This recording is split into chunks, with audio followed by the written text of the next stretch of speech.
অথচ যেই দেশের মুসলমান এত বিশাল বিপ্লব ঘটে যাওয়ার পরেও অন্য ধর্মের ভাইদের ধর্মীয় স্থানের মধ্যে আঘাত করতে দেয় নাই, আলেম উলামা সকল শ্রেণীর মানুষ গিয়ে তাদের মন্দির পাহারা দিয়েছিলেন। আজকে কত বড় সাহস!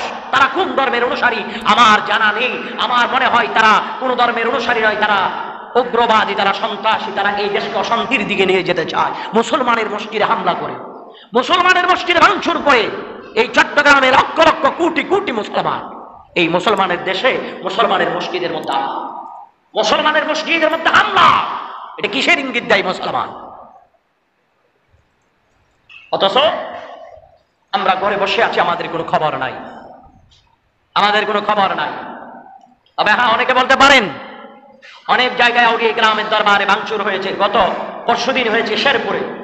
আমি এই বিষয় নিয়ে ক্লিয়ার বক্তব্য দিচ্ছি না একটা কারণে, কারণ যেই জায়গায় হামলা করেছেন ওই দরবারটা হক না নাকি না হোক এটা আমি জানি না। আমি যদি জানি যে এটা একটা হক দরবার, তাহলে তার তীব্র নিন্দা আমি জানাই। আর যদি সেটা বন্ধদের স্থান হয় তাহলে এটা ভেঙে চুরমার করে দেব, তার মধ্যে আমি একমত। কিন্তু মসজিদ তো কখনো বন্ডদের হতে পারে? বলেন না, মসজিদ কি কোনো বন্ডদের হতে পারে? মসজিদ কার ঘর? বলেন, মসজিদ কার ঘর? আল্লাহর ঘর, যেটাতে কোনো দ্বন্দ্ব নেই।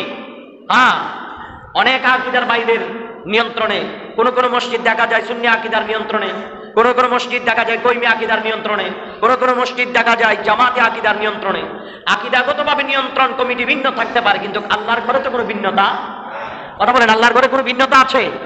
তো যেই আকীদার হবে হোক, আল্লাহর ঘরে যারা হামলা করবে, আল্লাহর ঘরে যারা লাঞ্ছিত করে মানুষকে আপনার লাঞ্ছিত করে আল্লাহর ঘরকে অপমান করবে, এরা কখনো দেশের বন্ধু হতে পারে না, এরা প্রকাশ্যে দেশের শত্রু, জাতির শত্রু। কথা বলেন ঠিক কিনা?